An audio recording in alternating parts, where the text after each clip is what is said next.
aquí en Cerrando el Día, Yanira Moraima, y tenemos el invitado especial de los jueves a las 4, Ajá. Moraima, que hoy, como de costumbre, pues nos pone al día de qué tiene que decir un versículo particular de la Biblia. Y que mucho disfrutamos, que mucho aprendemos. Yo siempre hago mis notas y él siempre viene equipadito. Moisés, para nosotros es un placer tenerle aquí.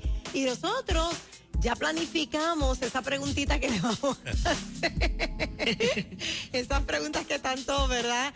La gente se hace, porque nosotros somos como que el eco de las personas allá afuera, que yo sé que se hacen la misma pregunta. Juan, en esta ocasión, ¿qué es lo que nos va a contestar? Mira, estamos en Efesios 4:13. Ajá. Es el versículo que menciona, ¿verdad? Que nos invita a que crezcamos a un varón perfecto.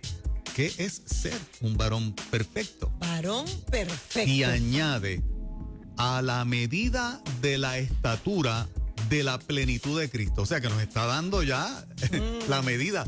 Como yo en Arroyo Habichuela conozco la medida de la plenitud de Cristo para yo aplicarlo a mi vida, a ver si, tú sabes, si llego hasta allá. Exacto. Aquí estamos. Moisés Roma, pastor, adelante. Yo creo que es importante, número uno, señalar, claro, la carta de Pablo a los Efesios es una carta, yo no hace mucho tuve la oportunidad de ver un aparatito de estos que tienen 4 hélices. Ajá, un drone. Un drone, sí. Y la persona que lo operaba me empezó a enseñar cómo podía subir vertiginosamente hasta que llegó un momento en que se desapareció. ¿Oh, sí? Que dejé de verlo de tan alto que había subido. Pues yo creo que la carta de Pablo a los Efesios es así, tiene ese tipo de estilo. Pablo es el tipo de teólogo que puede hablar sencillo, que puede hablar sosegado, que puede utilizar palabras simples, pero también es el tipo de teólogo o el tipo de apóstol que puede trascender a un nivel tal que llega un momento en que dejamos de verlo, porque lo que escribe, bueno, el mismo Pedro lo reconoce, dice, nuestro hermano Pablo a veces dice cosas y escribe cosas que nosotros los doctos no lo entendemos. O sea, Pablo tiene esa capacidad extraordinaria.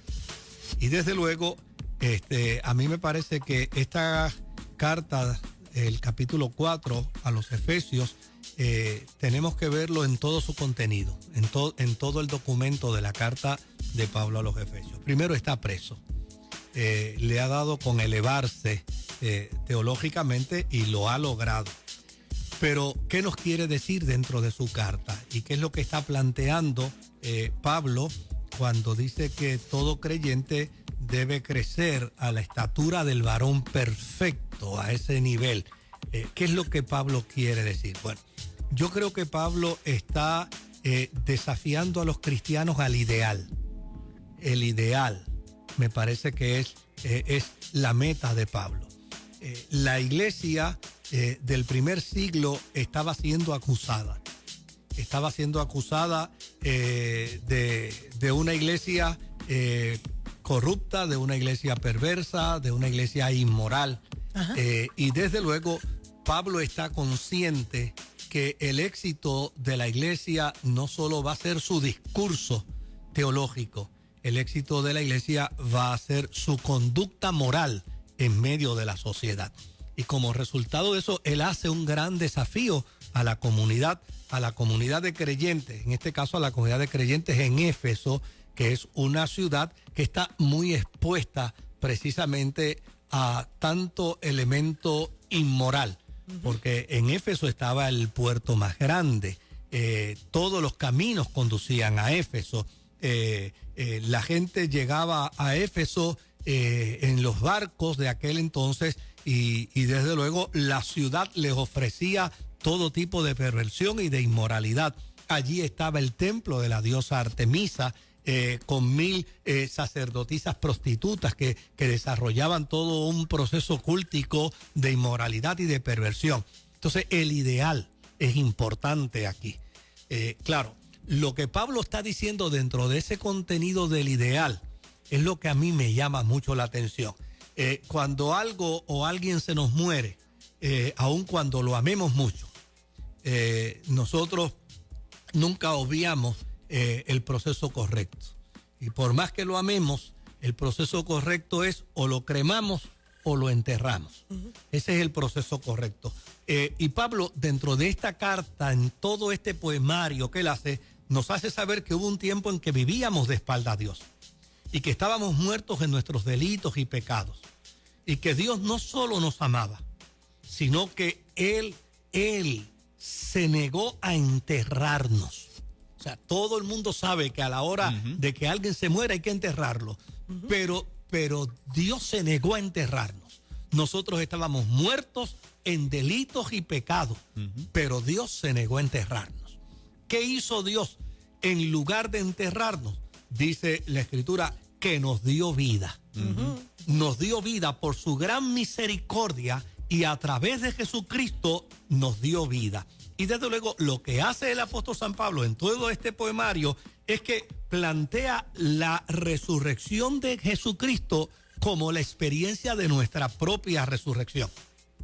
Y la ascensión de Jesucristo al trono la hace también y la convierte también como la experiencia de todo creyente para estar ante la presencia de Dios por siempre. Entonces, entra dentro del marco de lo que uno pudiera denominar un misterio.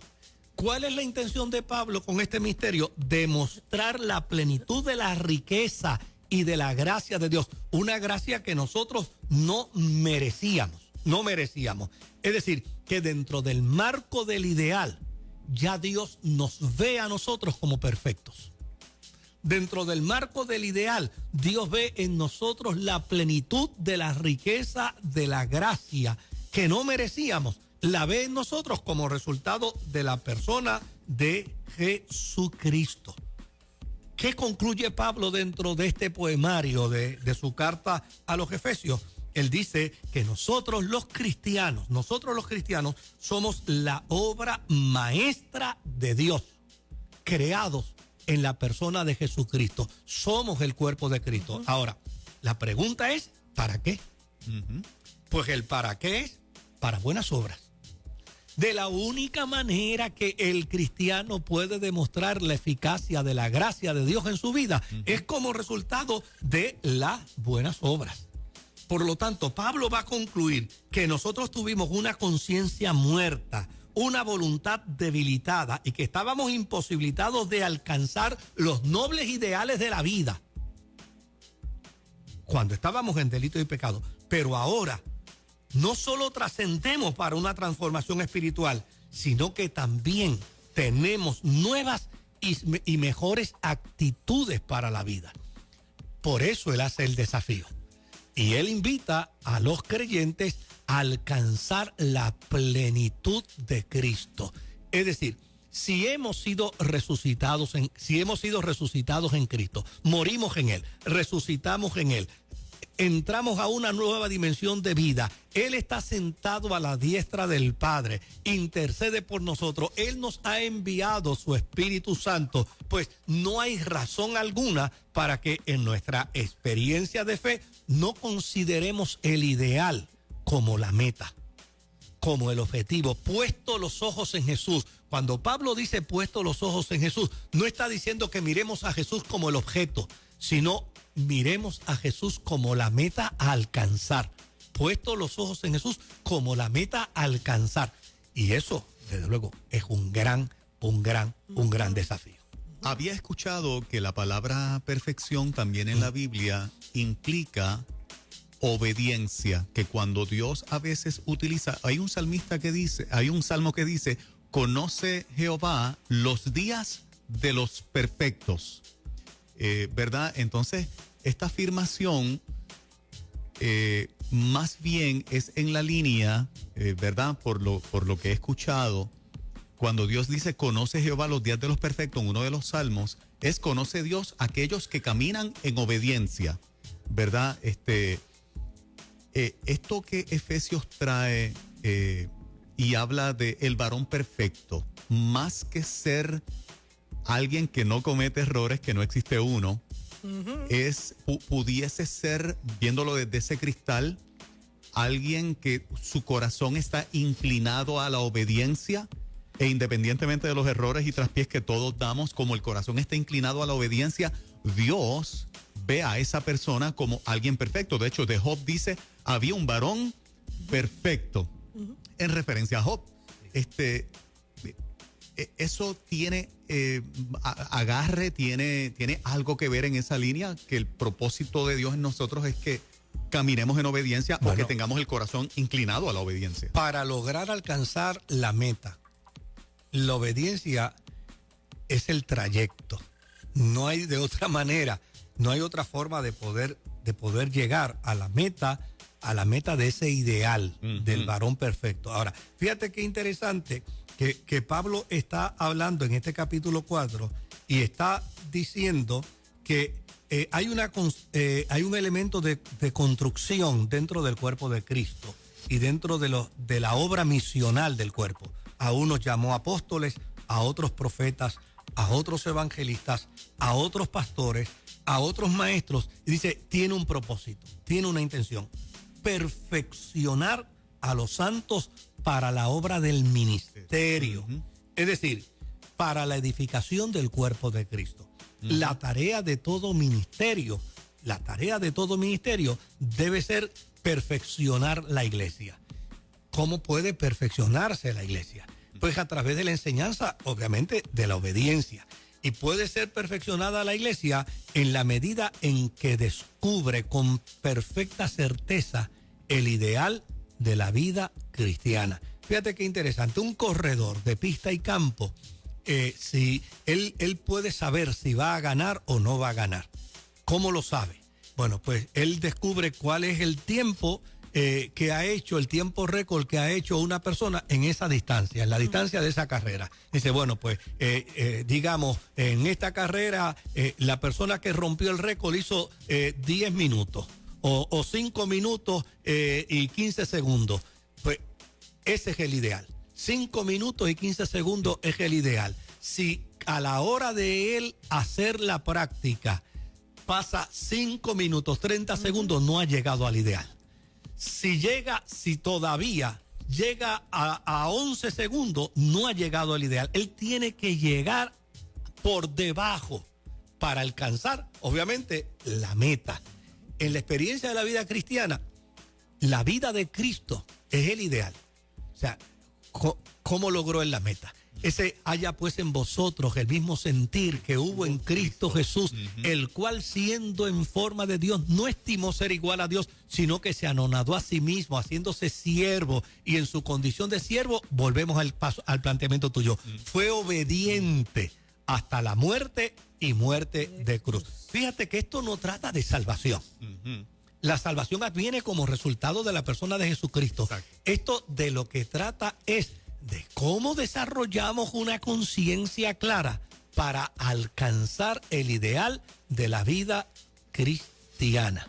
Y el ideal de la vida cristiana se desarrolla precisamente en el marco de una conciencia clara, bajo la premisa de una obediencia. Y decir con la honradez que dice el apóstol San Pablo, no es que yo lo haya alcanzado, pero yo prosigo al blanco, prosigo a la meta de ese soberano llamamiento, y en mi traducción, que es parecerme a Cristo Jesús.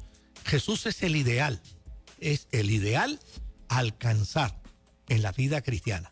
Si no estamos dispuestos a ser como Jesús, jamás lograremos llegar al ideal de la vida cristiana. Wow. Excelente, excelente. Moisés, gracias por venir este ratito a compartir. Para mí es un placer. La palabra del Señor con nosotros. Está al alcance entonces el que podamos ser unos instrumentos en las manos del Señor. Jesús dijo, ustedes harán cosas mayores que yo.